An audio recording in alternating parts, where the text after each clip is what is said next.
Hello, World Wide Web. I'm Dr. Shado, the internet personality with the best hair. And as the month is quickly drawing to a close, I figure now's a good time to watch the sequel to Aliens in my re-review series of...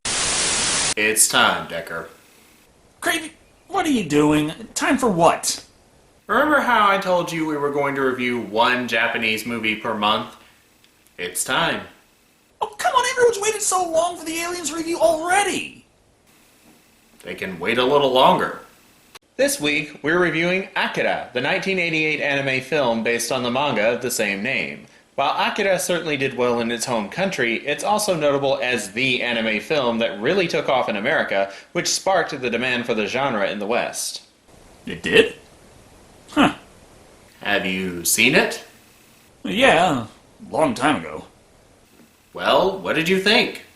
As far as I can remember, there was a bunch of death, blood, and weird shit going on that to this day I cannot figure out. How long ago did you see it? I was 10, so that would be... You were 10? What the hell were you doing watching Akira? It was a cartoon. The sensibilities of the 90s. And the 2000s. And this decade. I wonder how many generations it's going to take for parents to learn that just because something is animated, it is not automatically for kids. Never mind, what the hell was going on in Akira? Akira! That's what I said. No, you said Akira. It's Akira. You have to remember, the Japanese language is very syllabic in its pronunciation. Are you going to keep nitpicking my pronunciation for the rest of the year? Only if you keep mispronouncing Japanese words. To put it another way, yes! Okay, so what is your explanation for the plot structure in Akira?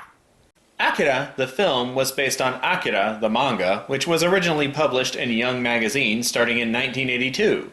By the time the film was being made, 6 years' worth of Akira had been penned, and the film aspired to condense a half-decade of printed material into its 2-hour running time.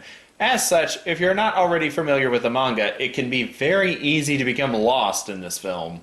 Well, I suppose any American who had read the manga would have an easier time following the story then. In theory.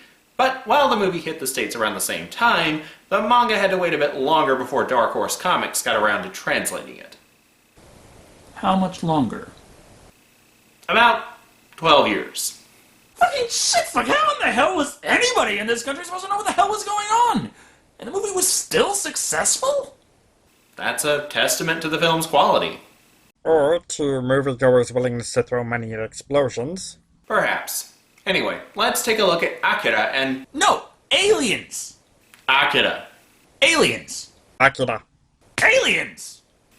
Aliens? Akira! Aliens. Akira! Aliens! Damn it, Creepy, we're watching Akira, and that's final! If you insist. So then, let's take a look at Akira and... Fuck! This review might be even more entertaining than I anticipated. Let's just get this over with. The movie opens to Tokyo in July of 1988, and, everything blows up. Damn it, Gamer, you had one job! It's 1988. Depending on the version, he either hasn't shown up yet, or has been dead for 8 to 15 years. You should know this. Gee, thanks. Make me look stupid in front of my fans. You do that on your own. The movie actually takes place 31 years later, in the far distant future of 2019, a year still cursed with analog TV and jukeboxes loaded with CDs instead of flash storage. You have to love how, in the 80s, the future always ended up looking like the 80s. They already knew they were the most badass decade ever. We are also introduced to several important characters for our tale, Tetsuo and Kaneda. Kaneda. Yeah, Kaneda. Not Canada, Kaneda. So, Kaneda. Just keep going. If we stop every time he mispronounces something, we're going to miss the movie. Kaneda and friends are members of a biker gang who pass the time by beating the crap out of other biker gangs, such as these clowns over here.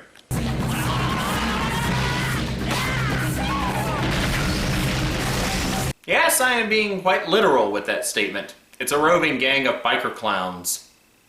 As luck would have it, while this is going on, there just so happens to be protesters rioting in the streets due to some unspecified tax reforms recently passed by the government. Class warfare. Only available in the dystopian fantasy future, of course. I don't know if I should interpret this as the innocence of the time, or prophetic to the way things are going. We also see this miscellaneous man with glow-in-the-dark blood running from something to somewhere, being peacefully detained with a few bullets, along with someone who looks like they're 10, or 85, or both.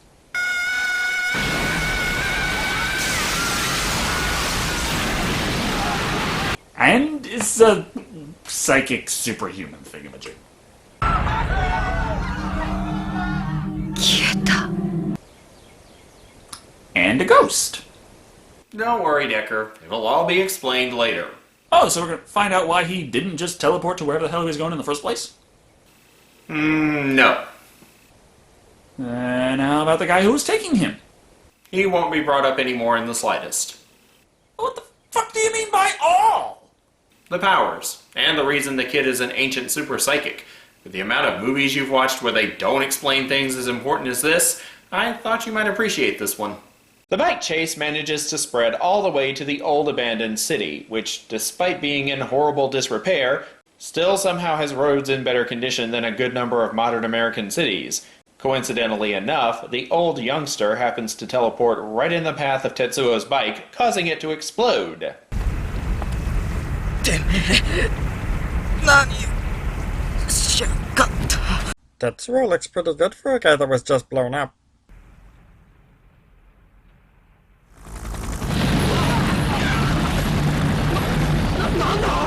It's like all the horrible things that could possibly happen in the world all decided to occur in one night.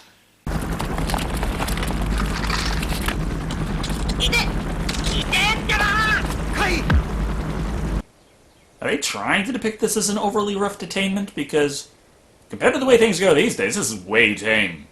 What would satisfy you as an adequate amount of police brutality? Nothing special. Kneel on a couple of necks, beat the fuck out of one of them after already handcuffing, maybe tase a handicapped person until they die. The usual. Don't forget leaping out of the paper to arrest the animator for daring to make a record of it. The point is, the military shows up, collects the old kid, and takes Tetsuo for good measure. Why Tetsuo? Well, evidently somewhere in the chaos of trying to keep their secret military project super secret, they notice that the boy is force sensitive, and indeed, their scans show he has remarkably high levels of midichlorians. Never mind all these things about political intrigue and playing with the power of God, it's time to watch how these kids handle school in the future.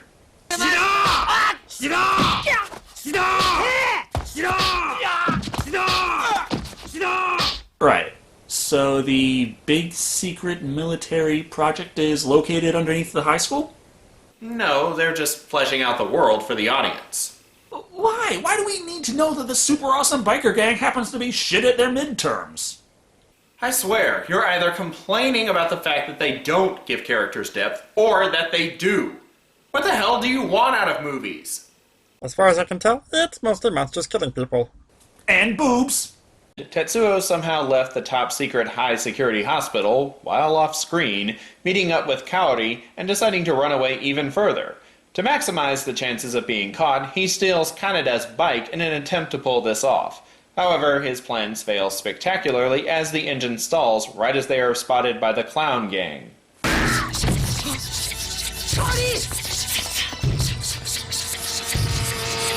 So, in the end, we learn it's not particularly difficult to escape super-secret research laboratories in the future, but losing clown bikers is nigh impossible. Hold up, though. He's got the power of the Schwartz, right? He could just do nothing and let Kaori get raped? Even worse, though. They're going to destroy the bike. At least that's depicted as worse than beating and raping a woman. Fortunately, Kaneda and friends show up to save the bike. And, almost accidentally, Tetsuo and that female thing in the process. Before we can move on, however, Tetsuo is suddenly attacked by foreshadowing. Oh, and the men in black appear out of thin air to kidnap him, for the second time. As long as I keep neglecting to have even the slightest hint of security measures, I'm sure he'll continue to just walk out past curfew. As the rest of this has made far too much sense, a random terrorist attack causes Kaneda to spot the young woman he saw earlier in a scene that Decker decided to omit from this review. Way to plan ahead, Decker. What the fuck do you want from me? It's a 2-hour movie. I can't be expected to cover every minute detail in a 20-ish minute review. So, a half-decade of manga got compressed into 2 hours of film for you to compress further into a 20-minute review. I do not see this ending well. Anyway, he decides to follow her, running into the rebel group K belongs to, who were the ones responsible for kidnapping the one super kid earlier, because it's easy to take a Saiyan against their will. As he won't leave and the group doesn't know if he's a spy or not, they decide, hey, why not bring him along for the next mission? I mean, what's the worst that could happen?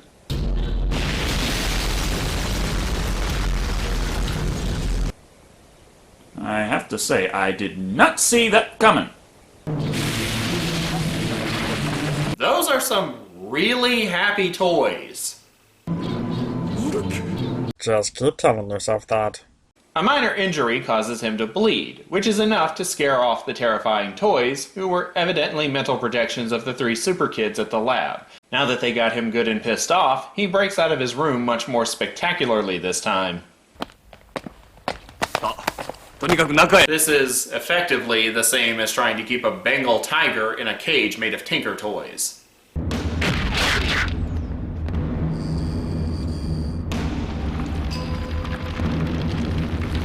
Hey, if those scientists delving into precognitive capabilities, and they didn't see that coming, they deserved it. I hate to admit it, but the skinny guy has a point. So while Kaneda and Kay fight off the constantly respawning guards, stealthily blowing up half the tunnel completely undetected, Tetsuo is finally realizing his powers as a conduit and decides to go kick some kids' asses. Or some elderly asses. Either way, it's not looking too good for his character. But while the 3 of them combined are no match for Tetsuo, he is very interested to learn about this Akira, who is supposedly even more powerful than he.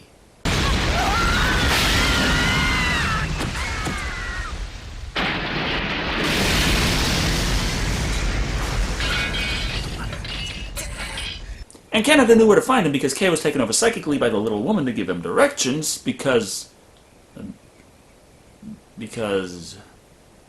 She was hoping Kaneda could help calm Tetsuo down with the power of friendship.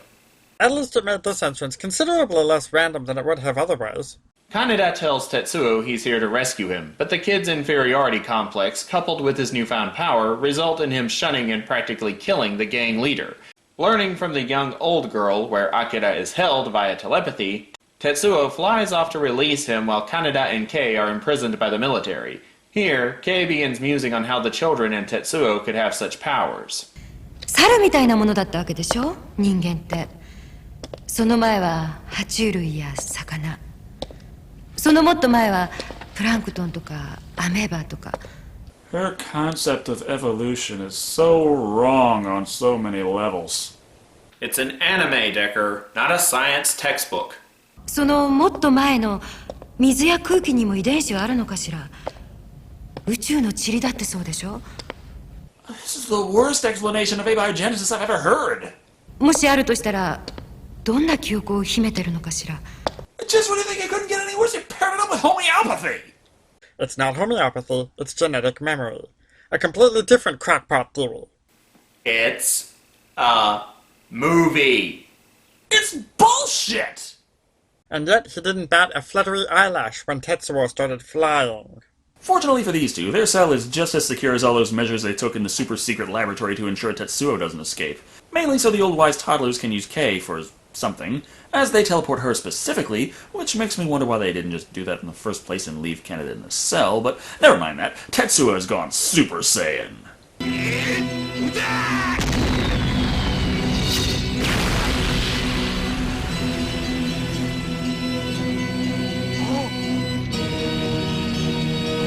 Ah, sweet. Now we won't have to wait through all those political meetings talking about plot and world details and bullshit. Time for the Kick-Ass Act 3. What the hell are you complaining about? You skipped all of that in the review. For time, creepy. Only for time. I'm still pretty sure you're going to be lost during the climax.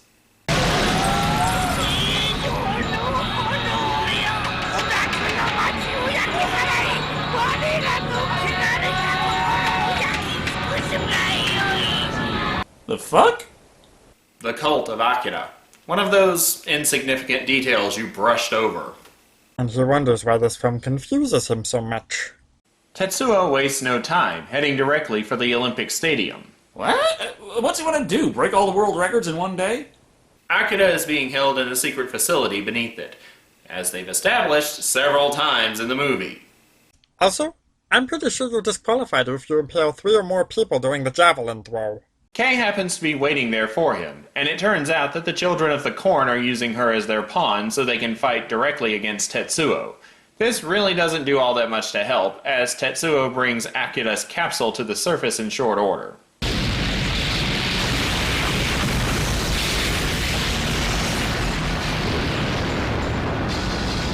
You have to appreciate the level of detail this has. Between the smoke and the debris, plus all the intricacy in the world itself, it's all so animated beautifully. Hold up one fucking minute. All this time, Akira has been held captive in the fucking Technodrome? If he's gonna put it that way, you know what this means. Agreed. When the evil shredder attacks, these turtle boys don't cut 'em no slack. Teenage Mutant Ninja Turtles, Teenage Mutant Ninja Turtles. It cracks open like a Kinder Egg filled with horrible, painful death. But in a familiarly disappointing twist, the prize turns out to be a bunch of impossible-to-assemble pieces. アキラはすでに死んでいたのだ。どうだ気が済んだか鉄王 No, you named the goddamn movie after him and waited 90 minutes to find out that he's nothing but cold cuts and formaldehyde! Don't feel bad, Deku. Think of how many years it took the manga to get to this point. Kaneda soon shows up on the scene, armed with his sharp wit, and if that doesn't work, a laser rifle. This doesn't do him much good, as the gun's battery is about as reliable as one in an iPhone. The army kicks things up a notch, though, when they unload with the SOL.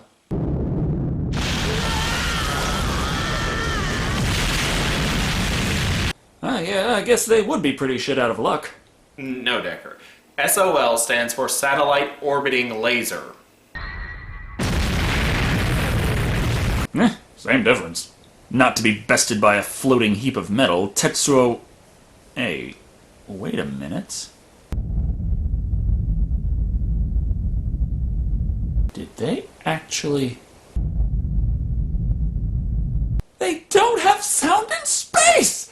Yeah, oh man, so many films get that wrong. It's nice to see some movie makers out there actually know to do some research. What about the fact that he doesn't have to breathe? Or be remotely concerned with the temperature? Or vacuum of space? Hey, you just gotta let some things slide in movies. Is it just me, or is Deku starting to exhibit signs of bipolar disorder? Tetsuo attacks the satellite directly, but it just so happens that the batteries die on that just as quickly. So, repairing his lost arm with some spare rubble, he patiently waits at the stadium for the climax, along with Coyote. Plus, Tetsuo, while the most powerful among them, actually had his power levels kept in check with the medicine at the lab. The medicine he has not taken for several days. And all that has been previously held back shall now be pushed forth with a thunderous roar and considerable stench. Really? A fart joke. Well, what do you want from me? I've already done Jedi, superheroes, and Saiyans. What the hell am I supposed to dig into at this point? The Sorcerer's Apprentice? Army Man tries to kill him, but now things are getting really fucked up. And in this movie, that's saying something. Of course, it wouldn't be a climax without Kaneda, his bike, and that laser rifle, which obviously do nothing to hinder the Mad God. Oh yeah, I remember this part. What the fuck is going on? His powers are out of control, and as such, his body is acting of its own accord at this point. But giant, horrifying gore baby? If you ask me, it's not as bad as the teddy bear. Wait, there's still hope as Kori is there to calm Tetsuo and... Never mind. She really got the short end of the stick in this movie. I would have said crushed to death by giant gore baby flesh, but... All hope seems lost until the power of unspecified powers somehow allows the trio of kids to somehow summon Akira out of the few shreds of him that were left. Akira has evolved beyond the need of a physical body. The elderly kid trio were just summoning him back from the aether. At this point, I don't care. Moving on. This results in an energy explosion much like the one the film opened with, albeit considerably more graphic. When the smoke clears, Akira, Tetsuo, and the kids have all vanished, leaving Kaneda and Kei in the ruins of Neo-Tokyo. 鉄夫はどうした？死んだのか？どうかな。きっと。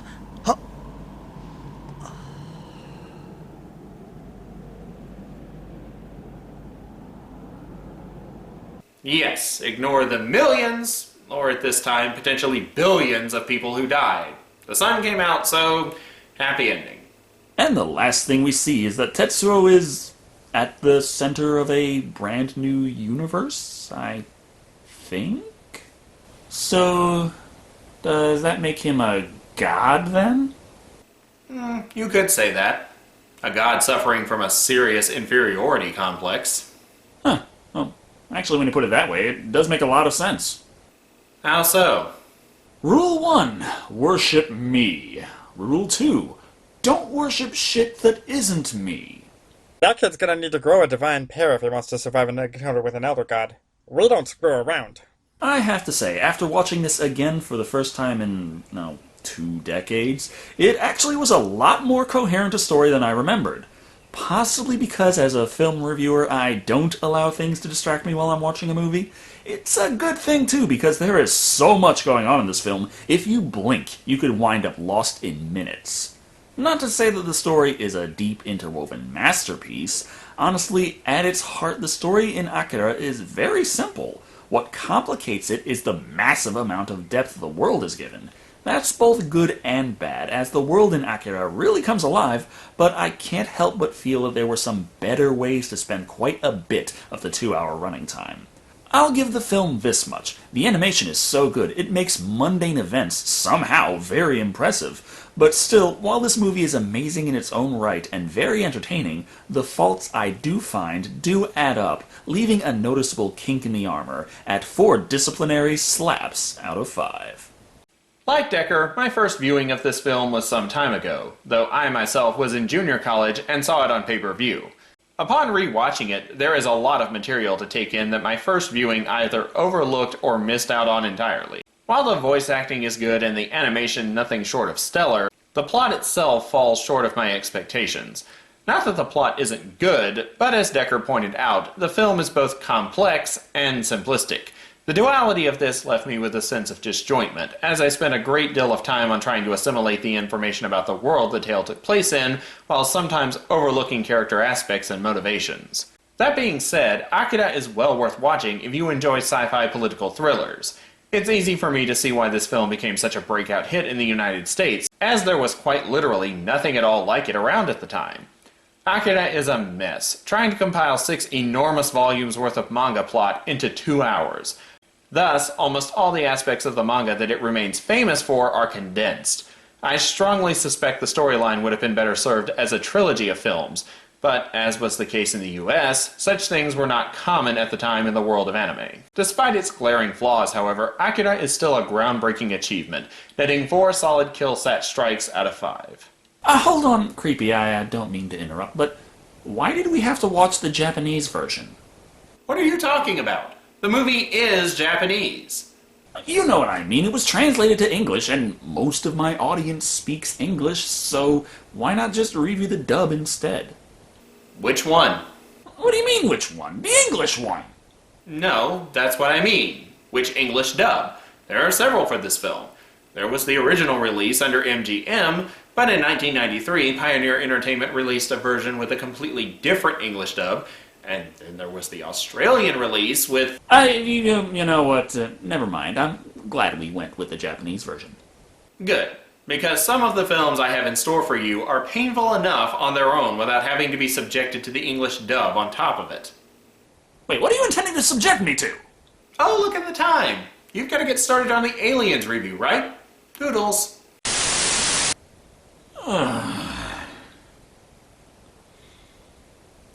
Thank you all for watching. I've been Shado, and remember, if you are experimenting on potential super psychics, it never hurts to at least lock the fucking doors.